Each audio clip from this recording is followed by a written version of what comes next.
Good morning, students. This is Mohnish Kahnulia. Today we are going to start geography of class 9th. So इस book में हमें क्या क्या पढ़ने को मौका मिलेगा that is India size and location जो कि it will tell us about India की बाउंड्रीज, इंडिया की कौन कौन से नेबरिंग कंट्रीज़ हैं, इंडिया के क्या क्या फीचर्स हैं वो हम सेकेंड चैप्टर में पढ़ेंगे।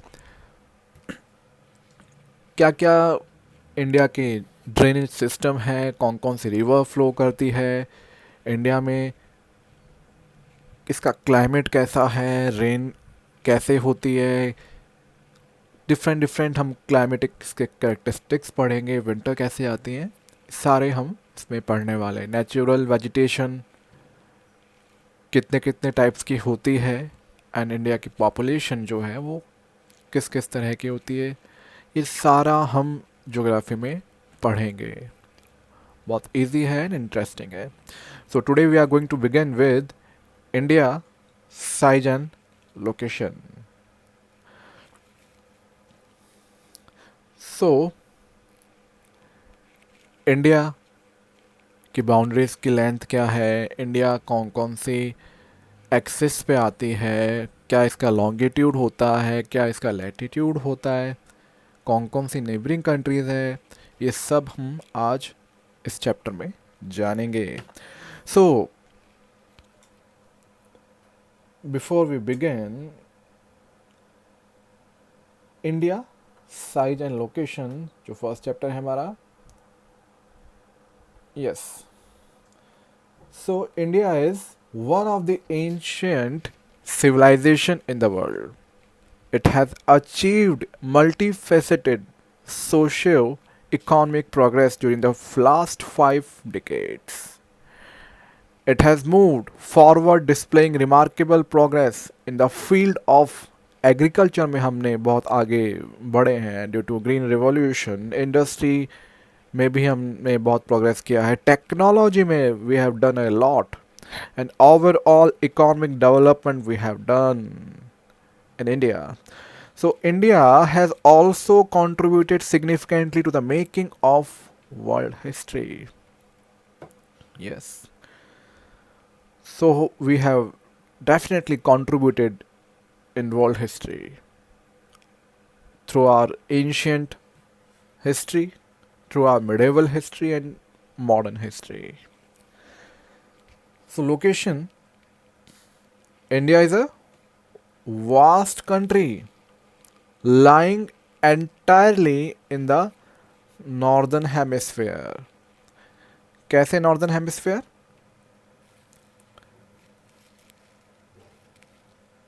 This is our earth,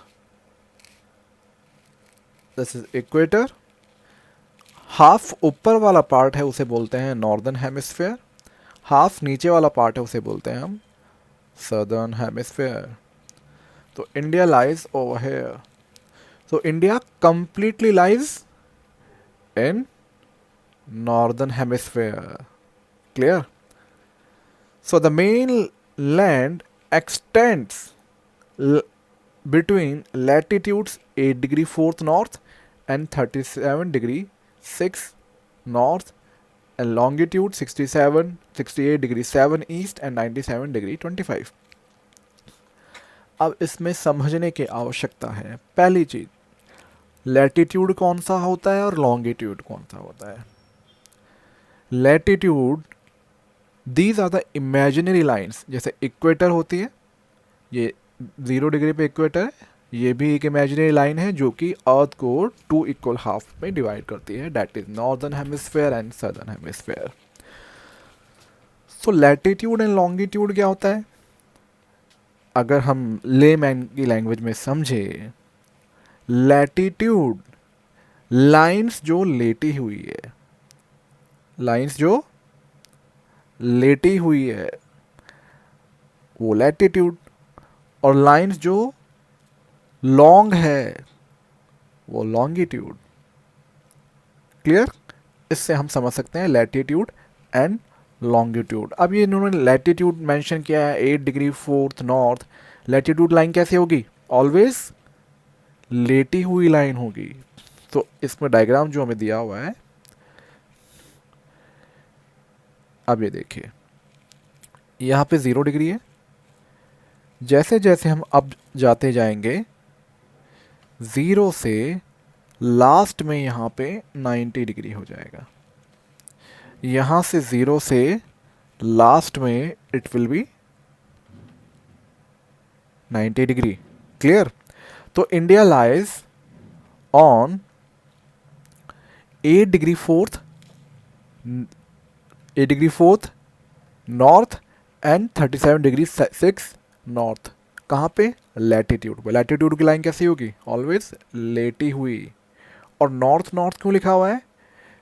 ये it resembles to hemisphere. India पूरा का पूरा किधर लोकेटेड है? It is located in northern hemisphere. इसलिए लैटिट्यूड के लिए उन्होंने क्या यूज किया है? That is 8 degree 4 north and 37 degree 6 north. So अब 8 डिग्री 4 नॉर्थ कैसे है? 0 डिग्री, ये भी एक लैटिट्यूड होती है।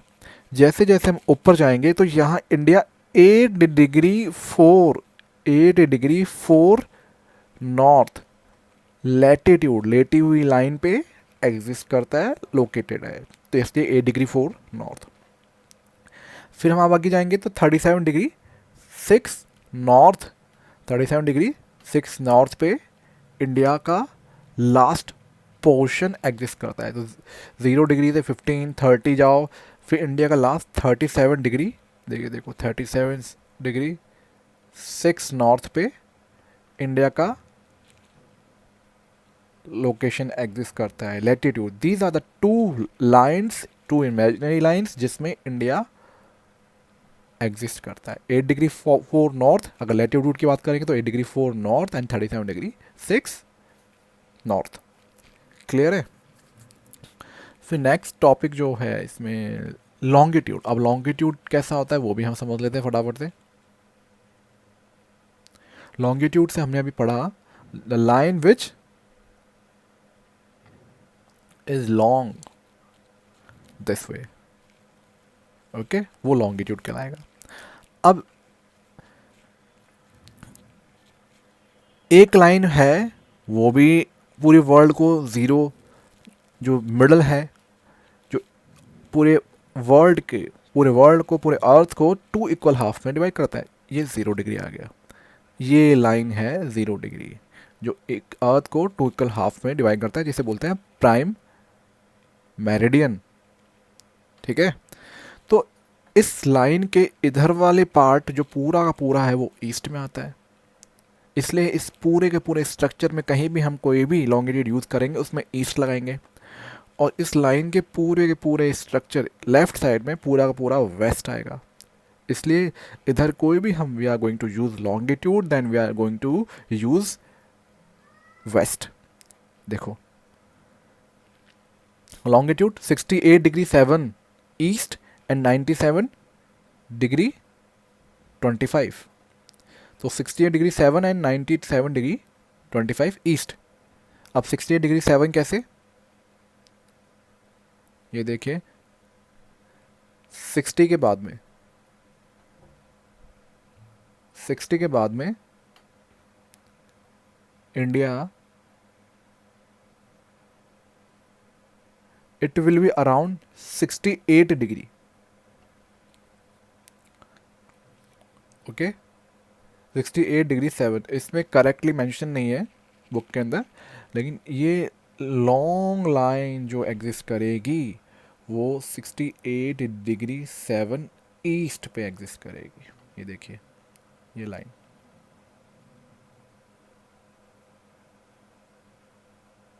ये देखिए ये लाइन 68 डिग्री 7 पे। फिर 97 डिग्री 25 ईस्ट, ये लॉन्गिट्यूड जो लाइन यहाँ बनेगी वो 97 डिग्री 25 कहलाएगी। तो इंडिया कौन से लॉन्गिट्यूड में लोकेटेड है? 68 डिग्री 7 इसके ईस्ट साइड है, इस 0 डिग्री के ईस्ट साइड में, इसलिए 68 degree 7 east and 97 degree 25 east. So clear?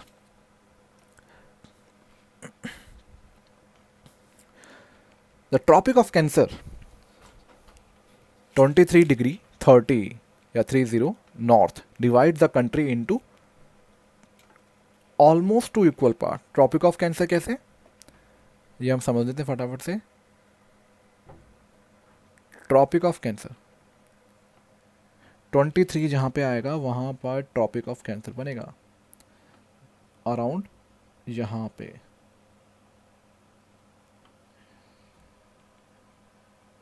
Okay ये इक्वेटर हो गया 0 डिग्री पे, उससे ऊपर 23.5 नॉर्थ जो कि इंडिया को 2 इक्वल हाफ में डिवाइड करता है. क्लियर. ये देखो 0 डिग्री, 0 के ऊपर 15, फिर 23.5.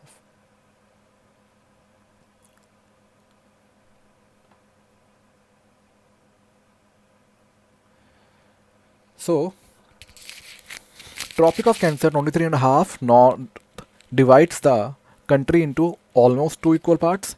To the southeast and southwest of the mainland lies the Andaman and Nicobar Islands and the Lakshadweep Islands in Bay of Bengal. अब जैसे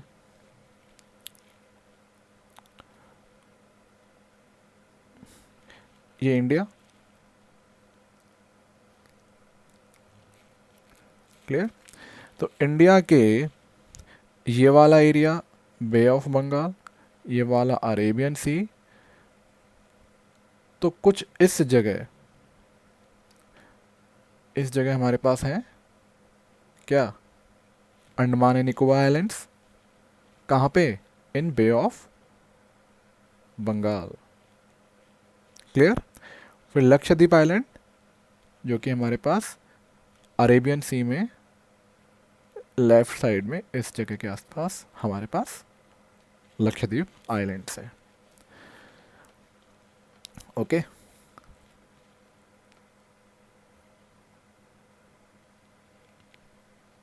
सो southern most point of Indian union.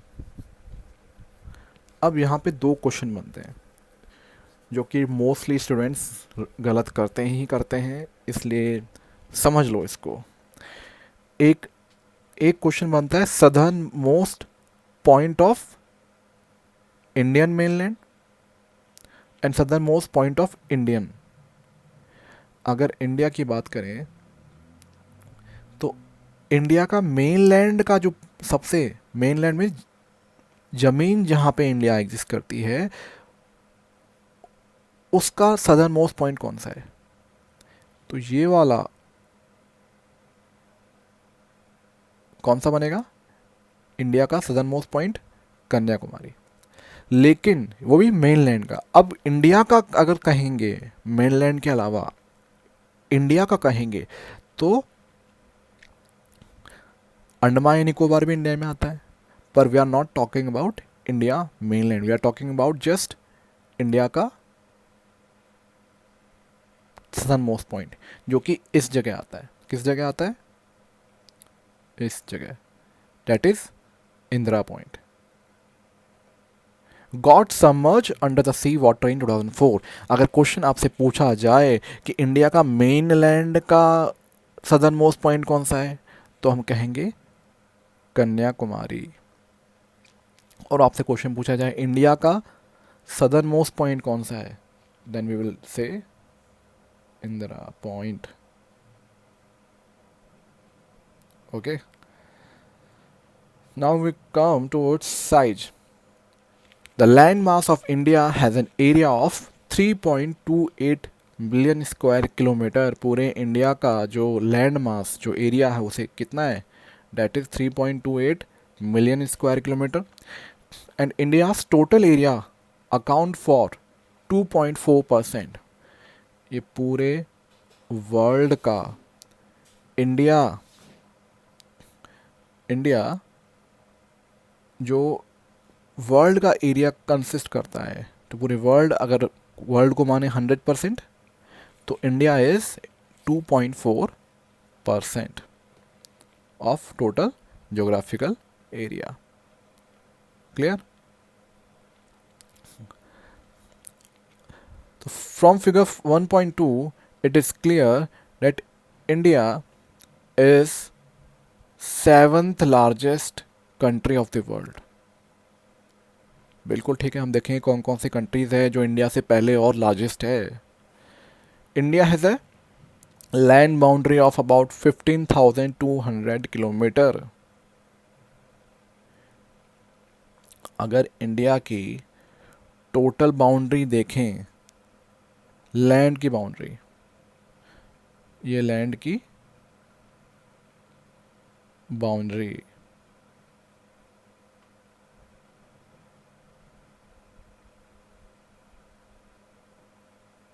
ठीक है.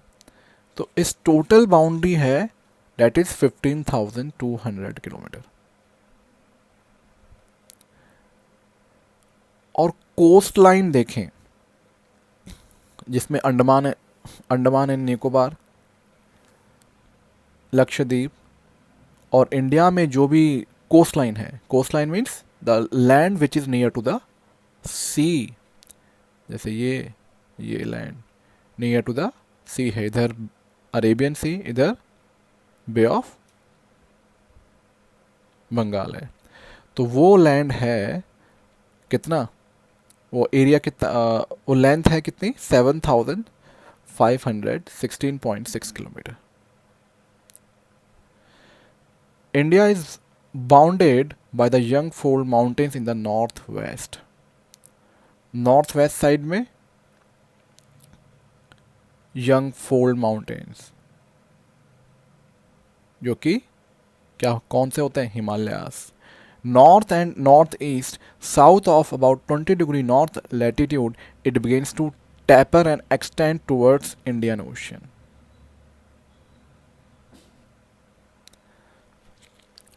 So जैसे जैसे हम नीचे जाते हैं कन्याकुमारी की तरफ, बढ़ते जाएंगे तो फिर कौन सा आ जाता है, इंडियन ओशन आ जाता है.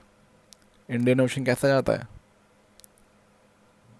जैसे ये इंडिया, और इंडिया के यहाँ पे इंडियन ओशन. क्लियर है.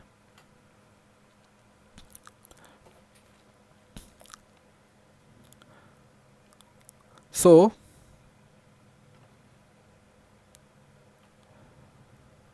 Indian Ocean dividing it into two seas, Arabian Sea on the west side में अरेबियन सी होता है and the Bay of Bengal on its east.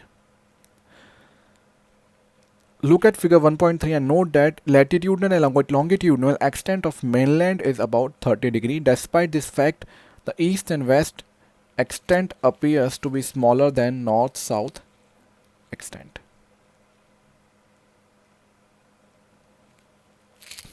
So 1.3,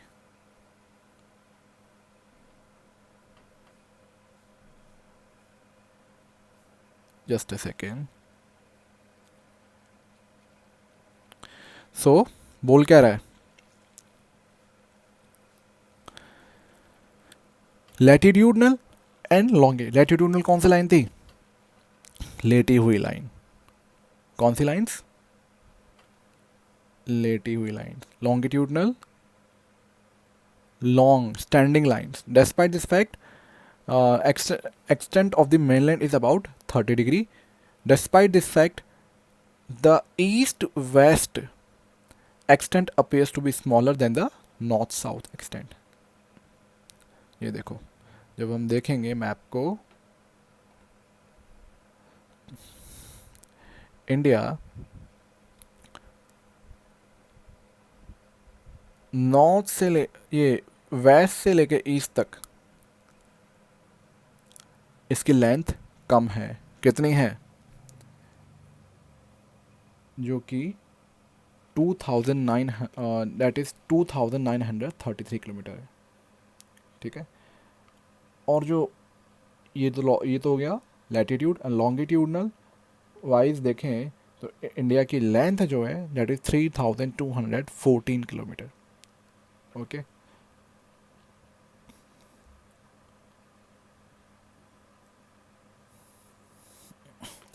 So from Gujarat to Arunachal Pradesh, there is a time lag of 2 hours. अब कैसे 2 hours है वो देखेंगे. Hence, time along the standard meridian of India, 82 degree 30 east pass through Mirzapur in Uttar Pradesh, is taken as the standard time for whole country. अब समझ लेते फटाफट से. जैसे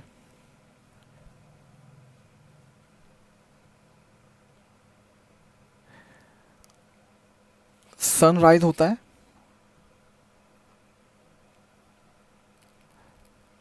सनराइज होता है तब सबसे पहले सनरेज कहाँ गिरती हैं?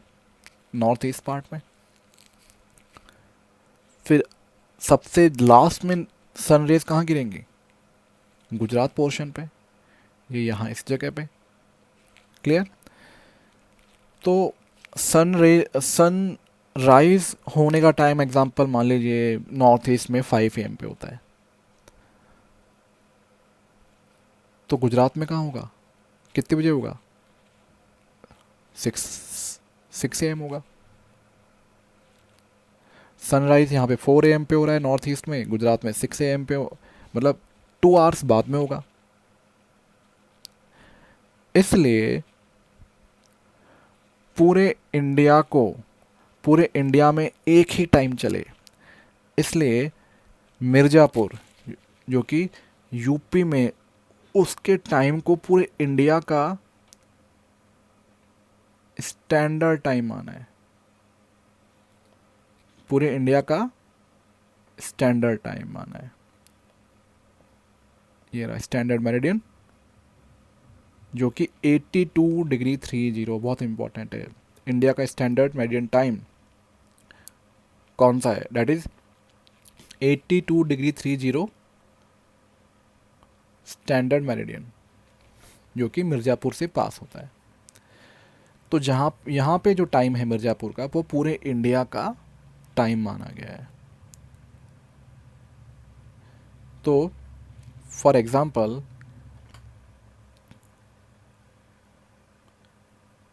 यहाँ पे नॉर्थ ईस्ट में 4 AM बज रहे हैं. ठीक है, नॉर्थ ईस्ट में 4 AM बज रहे हैं, या एग्जाम्पल मान लीजिए 5 AM बज रहे हैं. तो 5 AM पे सनराइज होता है. ठीक है, तो उसी वक्त 5 AM पे गुजरात में कितने बज रहे होंगे? सेम, हमने एक टाइम माना इसलिए 5 AM बज रहा होगा, लेकिन सनराइज यहाँ पे जल्दी हो जाएगा और गुजरात में लेट होगा. तो टाइम लैग जो है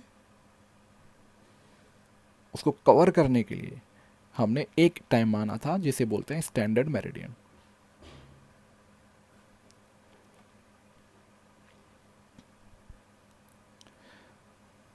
ठीक है. So latitudinal extent influences the duration of day and night as one moves from south to north. तो लैटिट्यूडनल एक्सटेंट कैसे होगा?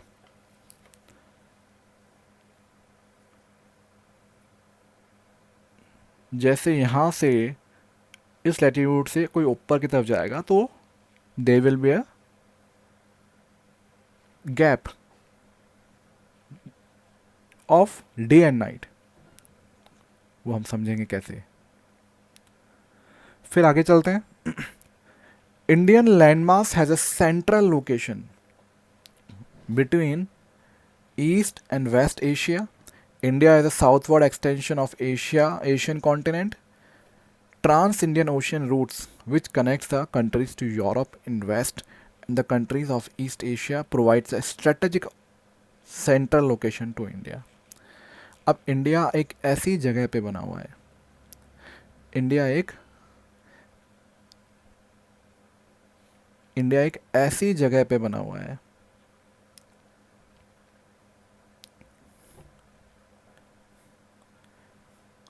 तो इधर की साइड तो पूरा वेस्ट कनेक्ट हो जाता है और बे ऑफ बंगाल की साइड से पूरा ईस्ट कनेक्ट हो जाता है।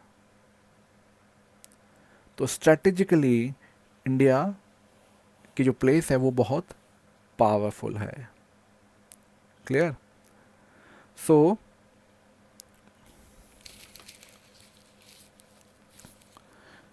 Deccan peninsula protrudes into Indian Ocean, thus helping India to establish close contact with West Asia, Africa and Europe from western coast and southeast and East Asia from eastern coast। जो अभी हमने देखा, समझा?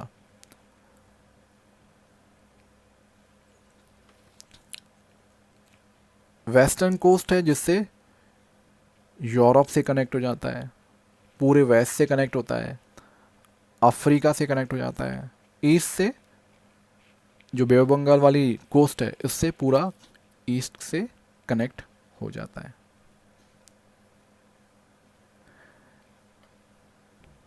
No other country has a long coastline on Indian Ocean as India has indeed. It is India's eminent position in Indian Ocean, which justifies the naming of an ocean after it. After it, बिल्कुल ऐसे ही नाम नहीं दिया है Indian ocean. It totally resembles Indian की जो importance है वो शो करता है, because India he main part है उस ओशन का, इसलिए इंडियन ओशन नाम दिया गया है। Since the opening of the Suez canal 1969 में एक सुएज कैनाल फाउंड हुआ, डिस्कवर हुआ, India distance from Europe has been reduce by 7,000 kilometre. इसको समझ लेते हैं क्या था पहले।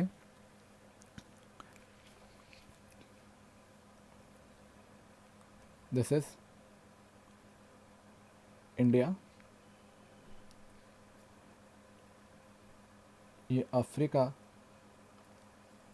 ठीक है, और ये ऊपर यूरोप।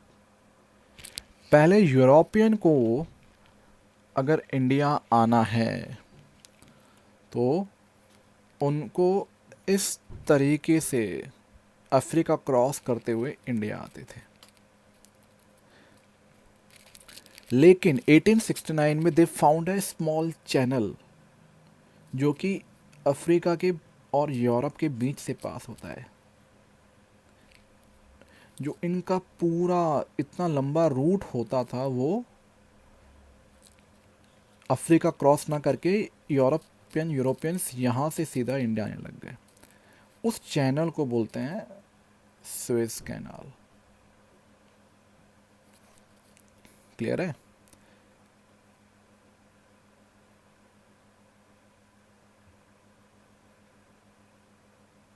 उस चैनल को बोलते हैं Suez canal.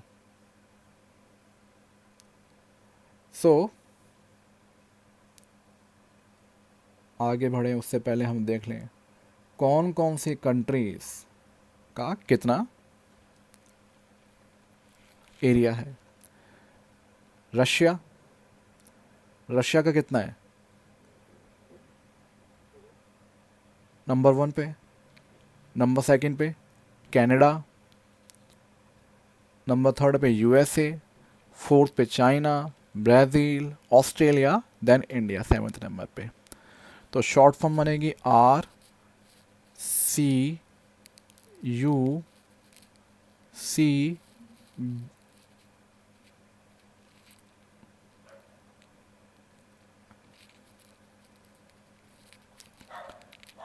RCUCBA।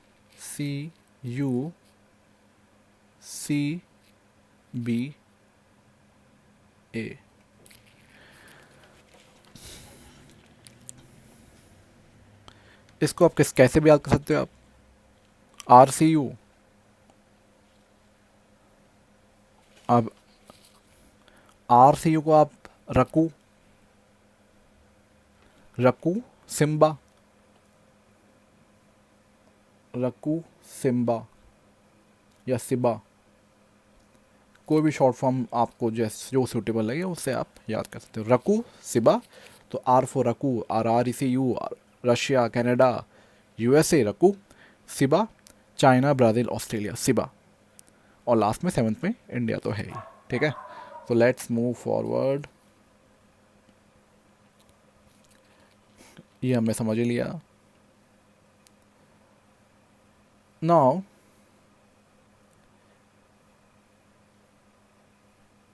India's contacts with the world have continued through ages, but her relationships through the land routes are much older than her maritime contacts.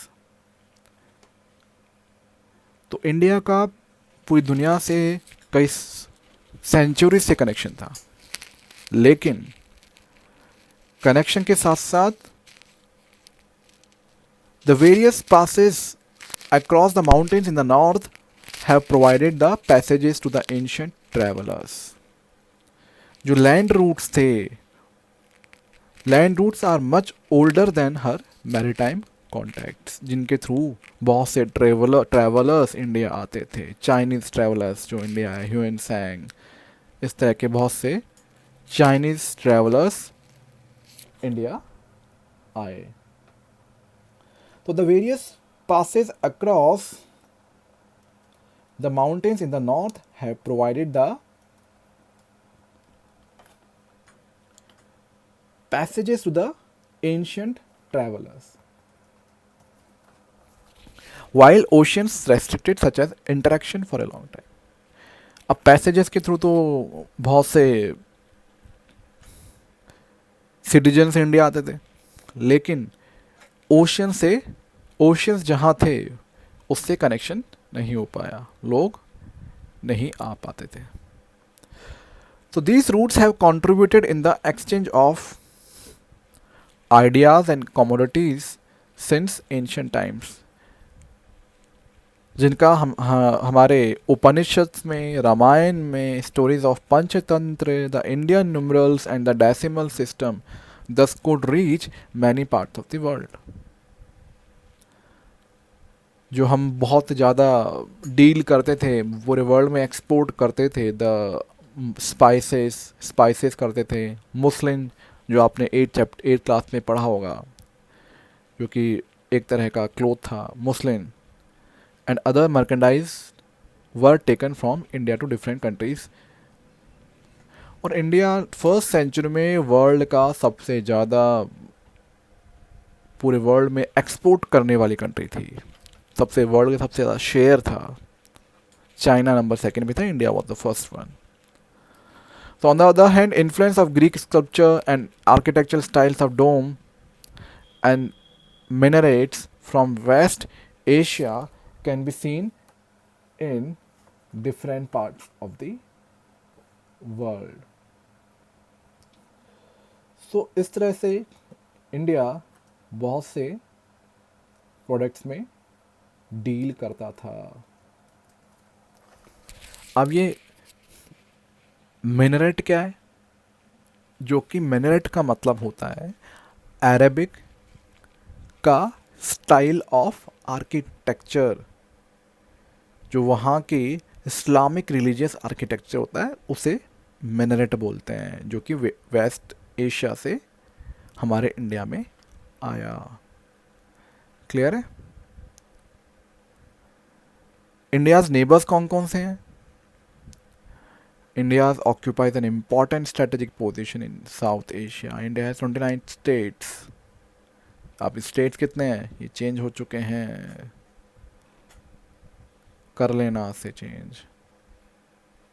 And 7 UTs, जो कि सब चेंज हो चुके हैं। कितने स्टेट्स हैं इंडिया के? अभी कौन कौन से बने हैं? जम्मू एंड कश्मीर, और पहले था ही स्टेट, और लद्दाख एक और यूटी बना। Okay, so there are 28 states and 9 UTs. Clear है?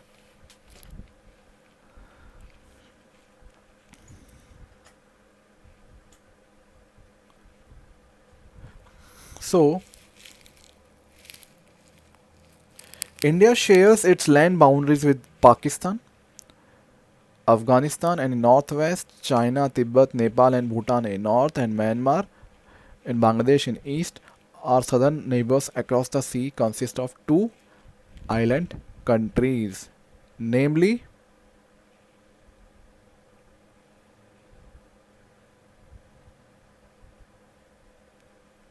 Sri Lanka and Maldives. Sri Lanka is separated from Sri Lanka is separated from India by narrow channel of sea, जिसे हम बोलते हैं, क्या बोलते हैं, पल्क स्ट्रेट, जिसे पल्क स्ट्रेट बोलते हैं, जो कि इंडिया एंड श्रीलंका को डिवाइड करता है, जो कि इंडिया एंड श्रीलंका के बीच में एक नैरो चैनल है, उसे Palk strait and gulf of Mannar बोलते हैं. Maldives islands are situated to the south of Lakshadweep islands. अभी हम समझेंगे इसको. मैप खोल लेते हैं, ये रहा. सो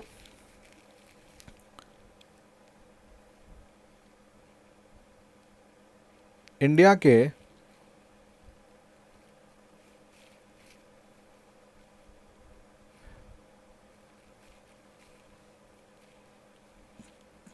पाकिस्तान, अफगानिस्तान, नेपाल, बांग्लादेश, म्यांमार, भूटान, श्रीलंका,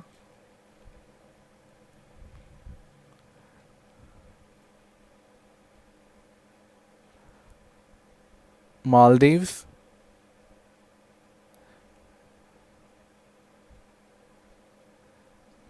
चाइना, ये कुछ नेबरिंग कंट्रीज है. मालदीव के अलावा सारी कंट्रीज कौन सी है, लैंड से कनेक्टेड कंट्रीज है, मालदीव और श्रीलंका के अलावा. बाकी श्रीलंका और मालदीव सी से कनेक्टेड है. Okay, so India has had strong geographical and historical links with her neighbors. Look at the physical map of Asia in your atlas and note how India stands apart from the rest of Asia. So ये हमारा chapter 1 of geography का हो गया है complete. So what you are going to do, I am going to mark it. First पूरा करोगे आप, clear. First पूरा क्वेश्चन पूरा करोगे,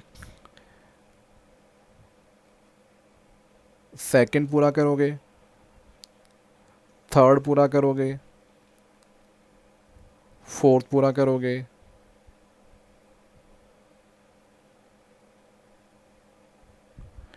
और एक मैप करोगे. मैप अगर किसी के पास ना हो इंडिया फिजिकल, आप खुद मैप हाथ से ड्रॉ करोगे पेंसिल से. फिर उसमें कौन कौन सा ड्रॉ करोगे, अभी मैं 5 दे देता हूँ. उसके बाद नेक्स्ट हम जब लेंगे फ्राइडे को, हम रिमेनिंग हम ले लेंगे. तो स्टार्टिंग के 1 2 3 4 5 आपको मैप में ड्रॉ करना है, फिर मुझे भेजना है.